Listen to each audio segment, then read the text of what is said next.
We are still using Facebook while we gather subscribers on the YouTube channel. I've actually got a few videos I need to move over from Facebook onto YouTube still.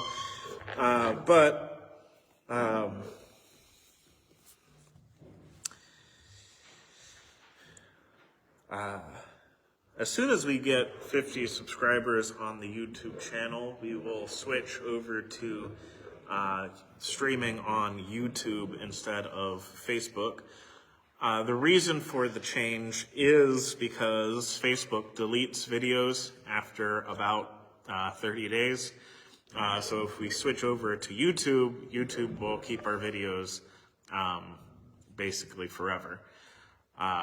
Unless our channel gets deleted for some reason, in which case we'll cross that bridge when we get there, if we ever get there.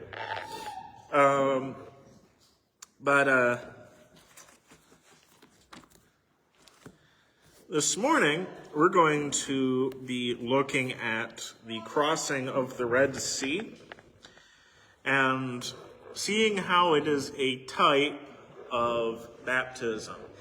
And I occasionally use these words, type and anti-type, and I like to explain the difference between the two words, or what the two words mean whenever we bring them up, because they can be a little bit confusing, because you hear the word anti-type and you think, well, that sounds negative. Well, it's not. It's because of how we normally use the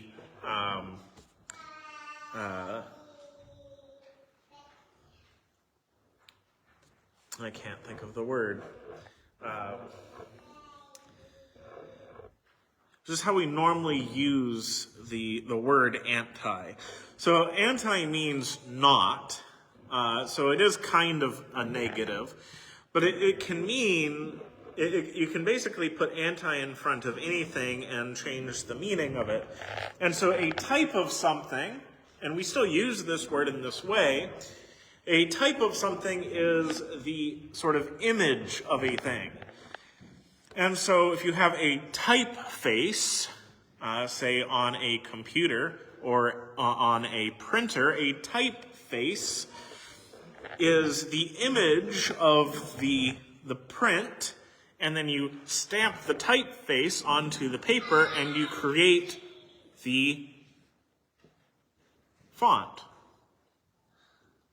Well, in the same way, a type, when you're talking about analogies or allegories, a type is the image of the thing, and the antitype is the thing itself, because it's not the image. And so if it's not the image, then it's the real thing, it's the real deal. And so when I say that crossing of the Red Sea is a type of baptism, I don't mean that it is in some way a baptism. I mean that it is the image of baptism.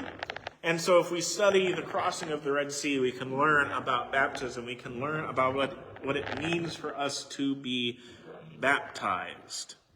Alternatively, you can also study baptism and learn about the crossing of the Red Sea. It does go a little bit in both directions. But in this case, we're going to be studying the Red Sea, or the crossing of the Red Sea, and learning about baptism. So we'll read the passage connected to the crossing of the Red Sea, starting in verse 21 of Exodus chapter 14, and basically going through the end of the chapter. Then Moses stretched out his hand over the sea, and the Lord caused the sea to go back by a strong east wind all that night, and made the sea into dry land, and the waters were divided. So the children of Israel went into the midst of the sea on the dry ground. And the waters were a wall to them, on their right hand and on their left hand. And the Egyptians pursued and went after them into the midst of the sea, all of Pharaoh's horses, his chariots, and his horsemen. Now it came to pass in the morning watch that the Lord looked down upon the army of the Egyptians through the pillar of fire and cloud, and he troubled the army of the Egyptians. And he took off their chariot wheels so that they drove them with difficulty.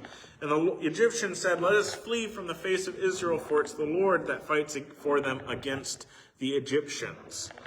And the Lord said to Moses, stretch out your hand over the sea, and the waters that may come up upon the Egyptians on their chariots and on their horsemen. And Moses stretched out his hand over the sea, and when the morning appeared, the sea returned to its full depth, while the Egyptians were fleeing into it.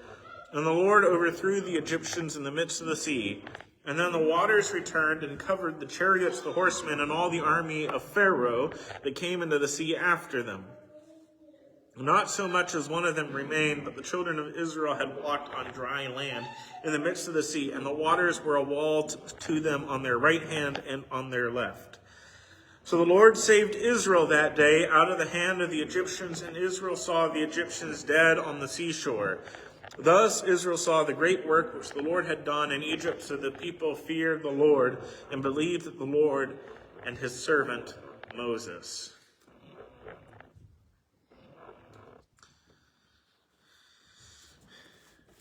This is the crossing of the Red Sea. It's one of the most important events in all of the book of Exodus.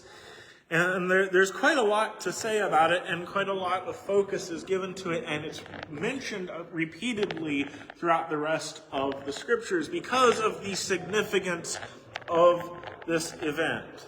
We mentioned in Bible class this morning, and it's true, this is the moment, if you had to pick a moment in time in which the Israelites stopped being slaves, this is that moment.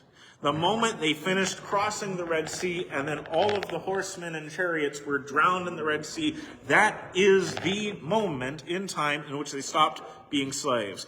Yes, they had previously been released by Pharaoh and told that they could leave. And then they walk over to the Red Sea, but the chariots and the horsemen come to try to kill them because they still thought of them as slaves, and the Israelites still thought of themselves as slaves. But there is no doubt in anyone's mind that at the moment in time in which God drowned the Egyptians and the Israelites had crossed the Red Sea, they were no longer slaves.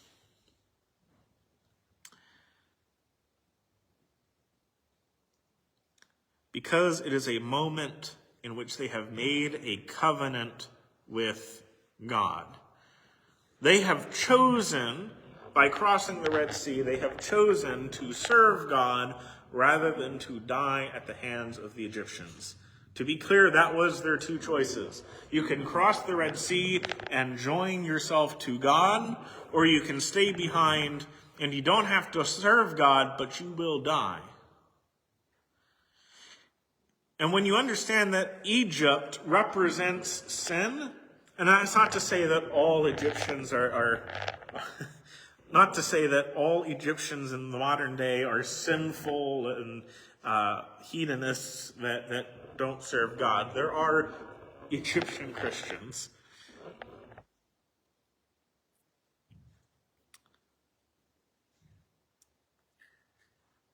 But Egypt as a concept in the Old Testament is repeatedly used to refer to sin or the state of slavery to sin. And it's used that way in the New Testament occasionally as well.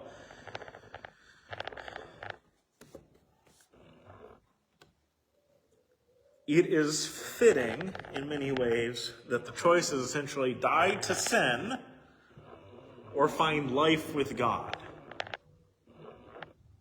And that's their two choices. There are multiple moments throughout the book of Exodus in which the people choose to make a covenant relationship with God. But it's a multi-step process, and there's several reasons that there's several times that they make a covenant with God. One of them is to tell us more about our relationship with God. And so they do all of this covenant stuff with God so that we can know when you're baptized, when you make a covenant with God, that is the covenant that you're making. It's very similar, or it's the same one that they're making in many ways to God.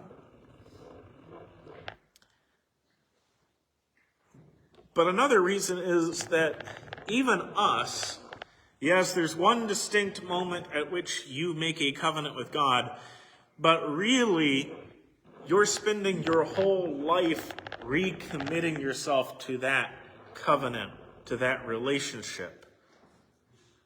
And so by having the Israelites constantly make covenants, we're reminded that technically, in a way, we're also constantly making covenants with God and recommitting ourselves to that covenant. And so this parting of the Red Sea and this journey across it is a covenant. And in that covenant, we see several things. First of all, God leads. As they're traveling to the Red Sea, and once they're out of the Red Sea, God is leading them from the front. He's right there with us through the good, the bad, and the sideways. Right? God's there in the good times. He's there in the bad times. He's there when things seem to be going wrong. He's there when things aren't going quite as planned. God is constantly there. He's not what you would call a fair weather friend. He's not only there when it's good. He's also not just there when it's bad, right? That's when you sort of seek God the most, is whenever things are rough. But he's still there when things are good. He's not just there as a get out of jail free card. He's there if times are good. He's there if times are bad. He's always there, and he's always leading from the front. And in many ways, you kind of need God more when things are good, because you need to be reminded that God is the reason things are good. You don't get to just put off your covenant relationship with God just because things seem to be going right. There's lots of people who treat God that way, and that is not the way in which a proper relationship with God is built.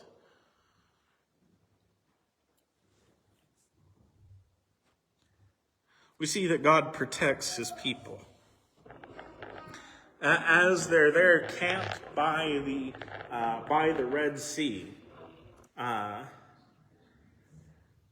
the army of the Egyptians comes upon them, and God places his pillar of fire and his pillar of cloud between the Egyptians and the Israelites. And so we see God's protection there. He's fighting the battles that we cannot fight, and he's helping in the battles that we can fight. We see later on in the book of Numbers, in the book of Joshua, that God is fighting their battles for them. There's also a battle or two in Deuteronomy. But God is helping them both fight battles they cannot fight and fight battles that they can fight. Whether or not you are fighting the battle or can fight the battle is irrelevant to whether or not God can fight the battle. And even when it is impossible, God always gives us an out. Right? They're trapped between the army of the Egyptians and the Red Sea. And without a way to cross the Red Sea, that would be certain death to go try to swim across the Red Sea. Now, some of the Israelites might have been able to swim the Red Sea, especially where they're at, because it's probably not all that far. It's probably not. They're probably not at the sort of widest section of the Red Sea.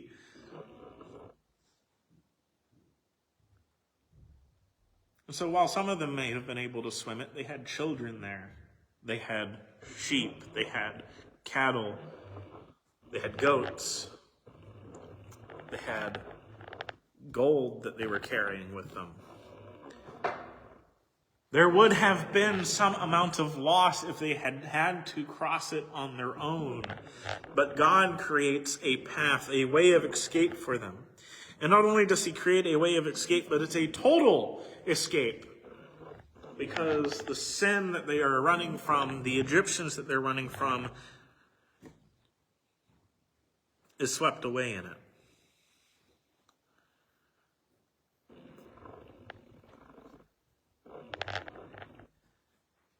It is a type of baptism.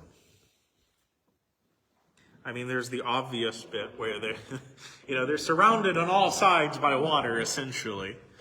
There's water to the right of them, water to the left of them in pillars, essentially. a wall of water. You kind of have to think about how amazing that would have looked like.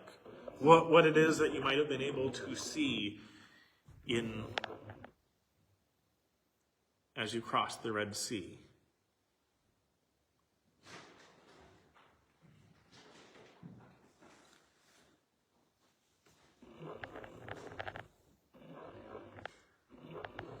But apart from the obvious involvement of water and the salvation that the water is providing, the water leads from slavery to freedom. Like I said, if you have to choose a moment at which the children of Israel stopped being slaves to Egypt, this is the moment. There's slavery to Egypt on one side of the sea, there's freedom on the other. But in order to get to the freedom, you have to commit yourself to being a servant of God. And that's why all the complaining that we're now studying in the Bible class, that's why all the complaining that they're doing hits so much harder, is because at this point God has saved them from Egypt. He's done these great plagues upon Egypt. He's shown them, at this point, he's now shown them that he can make water that tastes bitter. He can make it sweet. And so that's taking stagnant water and making it drinkable. And we're now talking about the manna and the quail. And so he's showing them that he can provide them with food. And all they're going to do for 40 years, or all it's going to feel like they're doing for 40 years, is complaining to God about how much they don't like what he's done for them.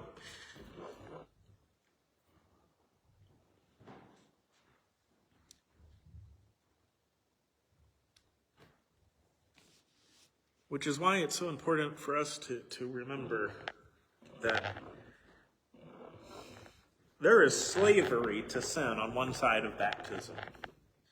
And when we cross through the baptismal water, the blood of Christ, to the other side, we have freedom from sin. That's what it is slavery to sin.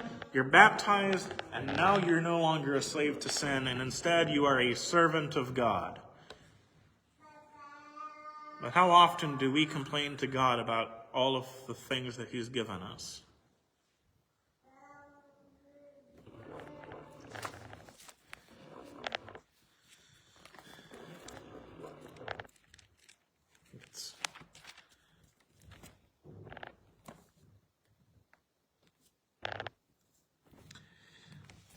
Real quick over to Hebrews chapter 3.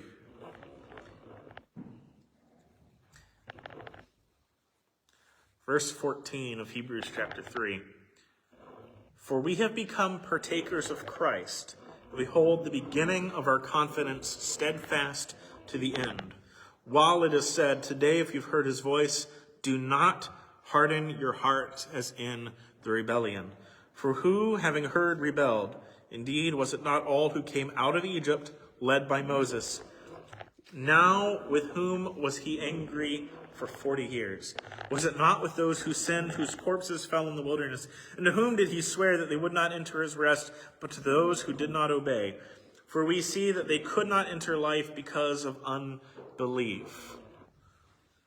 It's not just some theory that I've got floating around. Literally, it's stated in the book of Hebrews. We're to compare ourselves to these people. And essentially, the point is, if you're not doing at least better than these Israelites are doing, you don't have any hope. And what did they do? Well, they came out of the water, and the first thing that they did within 3 days was complain, well, where are we supposed to get water from? Have you not brought us out here to die? Would it not have been better for us to be left in Egypt? That's something they're going to say constantly.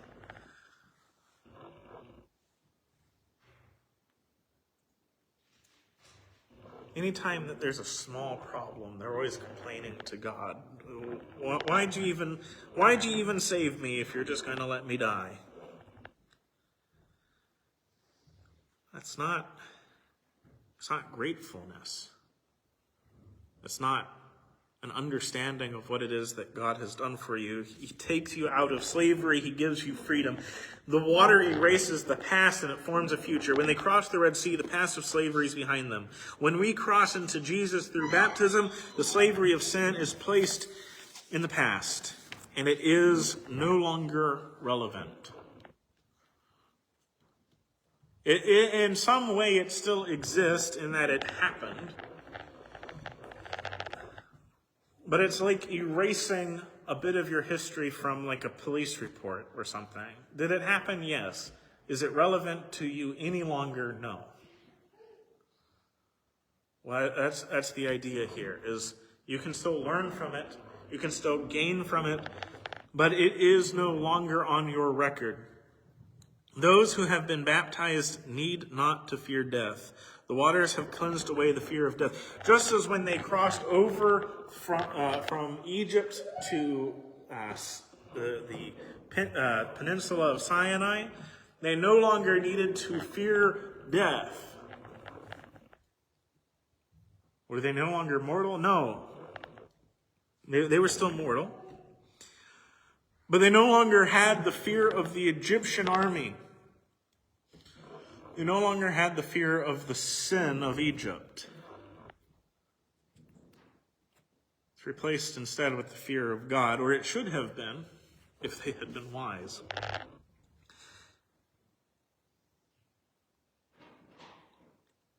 It's a type of our relationship. We've left sin. Just as the people left Egypt, we leave sin. How shall we who've died to sin live any longer in it? That's Romans chapter 6, verse 15. What then? Shall we sin because we are not under the law, but under grace? Certainly not. Do you not know that you who present yourselves slaves to obey, you are that one's slaves to whom you obey, whether of sin leading to death or of obedience leading to righteousness? But God be thanked that you were slaves of sin, yet you obeyed from the heart the form of doctrine which you have delivered. And having been set free from sin, you became slaves of righteousness.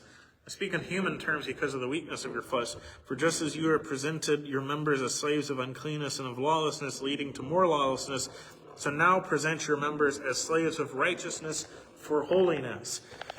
So this isn't a concept unique to this situation. It's something talked about constantly. You're a slave to sin when you're living in sin. You became a servant or a slave of righteousness. So how shall we who've died to sin live any longer in it? We, like them, have started an exodus meaning a journey. But our journey is not to a promised land of this earth, but to a promised land of which Canaan was simply a faint image. A land not only flowing with milk and honey, but one which not only hasn't been tainted, but cannot be tainted. Hebrews chapter 4 talks about this a little bit longer. That after they come to the promised land, that God continues to promise a promised land. And which promised land is he talking about? Because they've got into Canaan. Well, obviously it's a better one, a future one, a spiritual promised land. Well, that's the one to which we are trying to attain. And that's where our exodus is taking us. And our journey, just as their journey essentially lasted a lifetime, our journey lasts a lifetime. But unlike them who could not reach that promised land, we will live eternally in our promised land. And so 40, 80 years, all of it will seem as nothing compared to the length of time we will get to spend in eternity with God.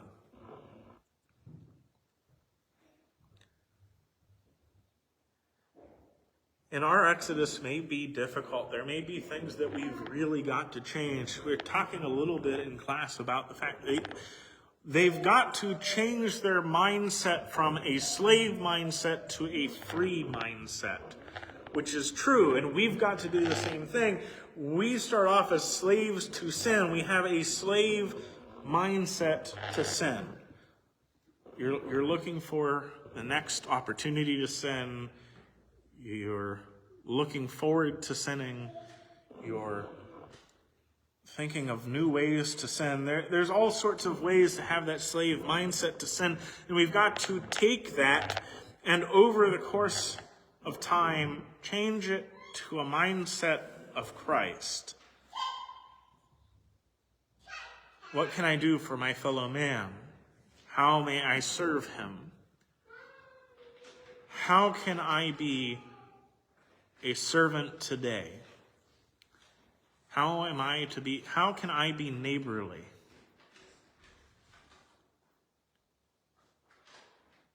How can I present the gospel to this person?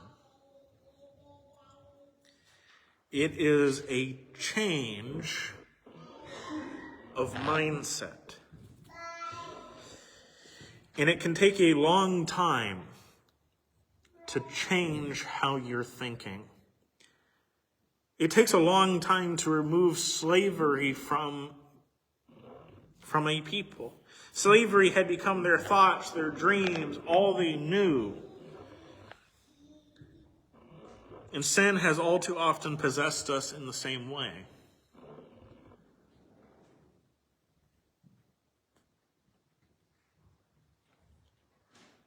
But if you think, if you reason, if you study, if you process what it is that you know, you can change from being a slave to sin to being a free man in Christ.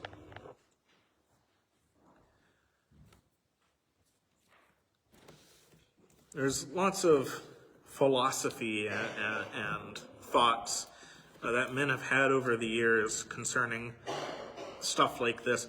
And some of it's good. I'm not sure I want to get super bogged down with going over a lot of it. But one of the things that, I'm not going to remember which philosopher it is that came up with this. It might be a psychologist of some kind, but it seems to be a fairly reasonable take, which is that in order to be truly free, you first have to, in some way, be a slave. And the idea is when you are a child, you need to follow your parents. So you're in some ways a slave to your parents. You follow their instructions, you follow their directions, and in that you learn self-control. And so through that self-control that you've learned, you put yourself in submission to yourself. So you put your body into submission to your mind, which allows you to do whatever it is you actually want to do. Through self-control, you actually become more free. Well, that's sort of what they have to learn. They're slaves, so they're used to people telling them what to do, but now they've got to control themselves. They don't have someone outside of them controlling them anymore. They've got to learn to control themselves. But if they can master that, they'll be more free than ever before. You're actually, the thought continues that you're the most enslaved if you have no self-control. Because then you're a slave to your emotions, and who knows what those are thinking or doing. Right? That's when you're the most unpredictable, and no one wants to be around someone that's a slave to their emotions. So we need to change our thinking, change our culture, change ourselves. If we're going to become free, we must begin to think like free men.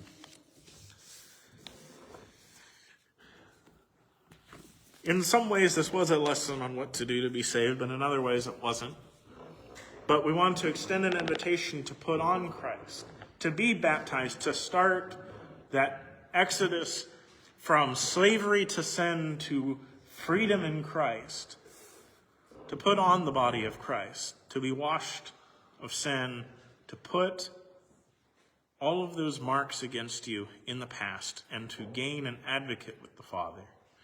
If there's anyone here who needs to respond to that invitation, he needs to be baptized, to be buried with him in baptism, We do urge you to come forward as we stand and sing.